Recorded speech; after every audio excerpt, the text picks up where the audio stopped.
Chapter 9, in which Piglet is entirely surrounded by water. It rained, and it rained, and it rained. Piglet told himself that never in all his life, and he was goodness knows how old, 3, was it, or 4? Never had he seen so much rain. Days and days and days. If only, he thought, as he looked out of the window, I had been in Pooh's house, or Christopher Robin's house, or Rabbit's house when it began to rain, then I should have had company all this time, instead of being here all alone, and nothing to do except wonder when it will stop. And he imagined himself with Pooh saying, Did you ever see such rain, Pooh? And Pooh saying, Isn't it awful, Piglet? And Piglet saying, I wonder how it is over Christopher Robin's way, and Pooh saying, I should think poor old Rabbit is about flooded out by this time. It would have been jolly to talk like this, and really it wasn't much good having anything exciting like floods if you couldn't share them with somebody, for it was rather exciting. The little dry ditches in which Piglet had nosed about so often had become streams, and little streams across which he had splashed were rivers, and the river between whose steep banks he had played so happily had sprawled out of its own bed and was taking up so much room everywhere that Piglet was beginning to wonder where it would be coming to his bed soon, whether it would be coming to his bed soon. It's a little anxious, he said to himself, to be a very small animal entirely surrounded by water. Christopher Robin and Pooh could escape by climbing trees, and Kanga could escape by jumping, and Rabbit could escape by burrowing, and Owl could escape by flying, and Eeyore could escape by making a loud noise until rescued, and here am I, surrounded by water, and I can't do anything. It went on raining, and every day the water got a little higher, and until now it was nearly up to Piglet's window, and still he hadn't done anything. There's Pooh, he thought to himself. Pooh hasn't much brain, but he never comes to any harm. He does silly things, and they turn out right. There's Owl. Owl hasn't exactly got brain, but he knows things. He would know the right thing to do when surrounded by water. There's Rabbit. He hasn't learnt in books, but he can always think of a clever plan. There's Kanga. She isn't clever, Kanga isn't, but she would be so anxious about Roo that she would do a good thing to do without thinking about it. And then there's Eeyore. And Eeyore is so miserable anyhow that he wouldn't mind about this. But I wonder what Christopher Robin would do. Then suddenly he remembered a story which Christopher Robin had told him about a man on a desert island who had written something in a bottle and thrown it in the sea. And Piglet thought that if he wrote something in a bottle and threw it in the water, perhaps somebody would come and rescue him. He left the window and began to search his house, all of it that wasn't under water, and at last he found a pencil and a small piece of dry paper and a bottle with a cork in it, and he wrote on one side of the paper, Help! Piglet, me, and on the other side, It's me, Piglet, help, help! Then he put the paper in the bottle, and he corked the bottle up as tightly as he could, and he leant out of his window as far as he could lean without falling in, and he threw the bottle as far as he could throw, splash, and in a little while it bobbed up again on the water, and he watched it floating slowly away in the distance, until his eyes ached with looking, and sometimes he thought it was the bottle, and sometimes he thought it was just a ripple on the water, which he was following, and then suddenly he knew that he would never see it again, and that he had done all that he could do to save himself. So now, he thought, somebody else will have to do something, and I hope they will do it soon, because if they don't, I shall have to swim, which I can't, so I hope they do it soon. And then he gave a very long sigh and said, I wish Pooh were here. It's so much more friendly with two. When the rain began, Pooh was asleep. It rained, and it rained, and it rained, and he slept, and he slept, and he slept. He had had a tiring day. You remember how he discovered the North Pole? Well, he was so proud of this that he asked Christopher Robin if there were any other poles, such as a bear of little brain might discover. There's a South Pole, said Christopher Robin, and I expect there's an East Pole and a West Pole, though people don't like talking about them. Pooh was very excited when he heard this, and suggested that they should have an expedition to discover the East Pole, but Christopher Robin had thought of something else to do with Kanga, so Pooh went out to discover the East Pole by himself. Whether he discovered it or not, I forget, but he was so tired when he got home that in the very middle of his supper, after he had been eating for little more than half an hour, he fell asleep he fell fast asleep in his chair, and slept and slept and slept. Then suddenly he was dreaming. He was at the East Pole, and it was a very cold pole, with the coldest sort of snow and ice all over it. He had found a beehive to sleep in, but there wasn't room for his legs, so he had left them outside.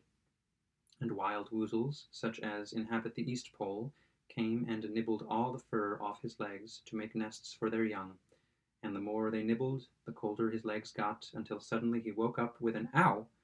and there he was, sitting in his chair, with his feet in the water, and water all round him. He splashed to his door and looked out. "This is serious," said Pooh. I must have an escape." So he took his largest pot of honey, and escaped with it to a broad branch of his tree, and well above the water, and then he climbed down again, and escaped with another pot, and when the whole escape was finished, there was Pooh, sitting on his branch, dangling his legs, and there, beside him, were 10 pots of honey. 2 days later, there was Pooh, sitting on his branch, dangling his legs, and there beside him were 4 pots of honey. 3 days later, there was Pooh, sitting on his branch, dangling his legs, and there beside him was 1 pot of honey. 4 days later, there was Pooh, and it was on the morning of the 4th day that Piglet's bottle came floating past him, and with one loud cry of "Honey!" Pooh plunged into the water, seized the bottle, and struggled back to his tree again. "Bother," said Pooh as he opened it. "All that wet for nothing. What's that bit of paper doing?" He took it out and looked at it. "It's a message," he said to himself. "That's what it is. And that letter is a P, and so is that, and so is that, and P means Pooh. So it's a very important message to me, and I can't read it. I must find Christopher Robin or Owl or Piglet, one of those clever readers who can read things, and they will tell me what this message means, only I can't swim. Bother." Then he had an idea, and I think that for a bear of very little brain it was a good idea. He said to himself, "If a bottle can float, then a jar can float, and if a jar floats, I can sit on top of it if it's a very big jar." So he took his biggest jar and corked it up. "All boats have to have a name," he said, "so I shall call mine the Floating Bear." And with these words he dropped the boat into the water and jumped in after it. For a little while Pooh and the Floating Bear were uncertain as to which of them was meant to be on the top, but after trying 1 or 2 different positions, they settled down with the Floating Bear underneath, and Pooh triumphantly astride it, paddling vigorously with his feet. Christopher Robin lived at the very top of the forest. It rained and it rained and it rained, but the water couldn't come up to his house. It was rather jolly to look down into the valleys and see the water all round him, but it rained so hard that he stayed indoors most of the time and thought about things every morning. He went out with his umbrella and put a stick in the place where the water came up to, and every next morning he went out and couldn't see his stick any more, so he put another stick in the place where the water came up to, and then he walked home again, and each morning he had a shorter way to walk than he had had the morning before. On the morning of the 5th day, he saw the water all round him, and knew that for the first time in his life he was on a real island, which was very exciting. It was on this morning that Owl came flying over the water to say "How do you do" to his friend Christopher Robin. "I say, Owl," said Christopher Robin, "isn't this fun? I'm on an island." "The atmospheric conditions have been very unfavorable lately," said Owl. "The what?" "It has been raining," explained Owl. "Yes," said Christopher Robin, "it has. The flood level has reached an unprecedented height." "The who?" "There's a lot of water about," explained Owl. "Yes," said Christopher Robin, "there is. However, the prospects are rapidly becoming more favorable. At any moment—" "Have you seen Pooh?" "No. At any moment. I hope he's all right," said Christopher Robin. "I've been wondering about him. I expect Piglet's with him. Do you think they're all right, Owl?" "I expect so. You see, at any moment. Do go and see, Owl, because Pooh hasn't got very much brain, and he might do something silly, and I do love him so, Owl. Do you see, Owl?" "That's all right," said Owl. "I'll go. Back directly," and he flew off. In a little while he was back again. "Pooh isn't there," he said. "Not there?"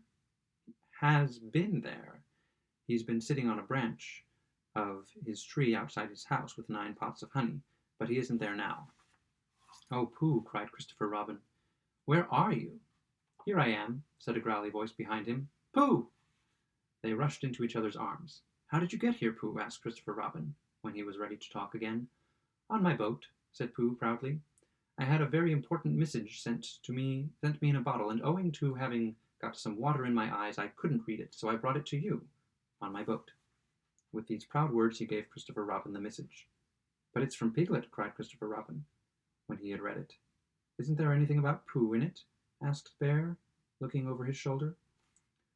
Christopher Robin read the message aloud. "Oh, those are peas. Are those peas Piglet's? I thought they were Pooh's. We must rescue him at once. I thought he was with you, Pooh. Owl, could you rescue him on your back?" "I don't think so," said Owl, after grave thought. "It is doubtful if the necessary dorsal muscles. Then would you fly to him at once and say that rescue is coming? And Pooh and I will think of a rescue and come as quick as ever we can? Oh, don't talk, Owl.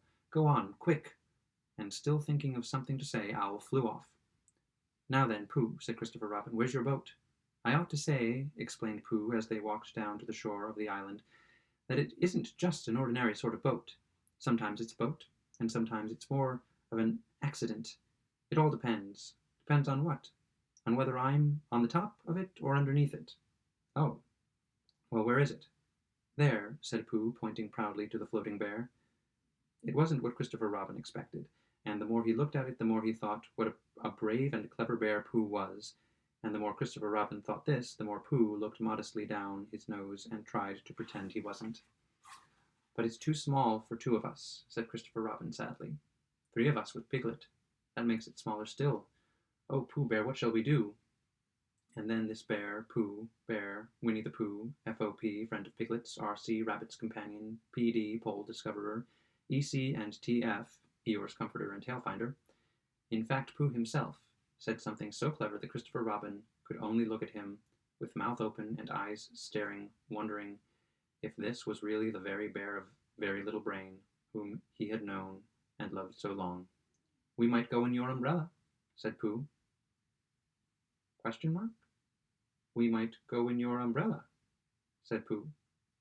Question mark, question mark? "We might go in your umbrella," said Pooh. Exclamation points. For suddenly Christopher Robin saw that they might. He opened his umbrella and put it point downwards in the water. It floated, but wobbled. Pooh got in. He was just beginning to say that it was all right now when he found that it wasn't. So after a short drink, which he didn't really want, he waded back to Christopher Robin. Then they both got in together, and it wobbled no longer. "I shall call this boat the Brain of Pooh," cried Christopher Robin, and the Brain of Pooh set sail forthwith in a southwesterly direction, revolving gracefully. You can imagine Piglet's joy when at last the ship came in sight of him. After years, he liked to think that he had been in very great danger during the terrible flood, but the only danger he had really been in was in the last half hour of his imprisonment, when Owl, who had just flown up, sat on a branch of his tree to comfort him, and told him a very long story about an aunt who had once laid a seagull's egg by mistake, and the story went on, rather like this sentence, until Piglet, who was listening out of his window without much hope, went to sleep quietly and naturally, slipping slowly out of the window towards the water until he was only hanging on by his toes, at which moment, luckily, a sudden loud squawk from Owl, which was really part of the story, being what his aunt said, woke the Piglet up and just gave him time to jerk himself back into safety and say, "How interesting, and did she?" When, well, you can imagine his joy when at last he saw the good ship, the Brain of Pooh, Captain C. Robin, First Mate P. Bear, coming over the sea to rescue him, Christopher Robin and Pooh again. And that is really the end of the story, and as I am very tired after that last sentence, I think I shall stop there.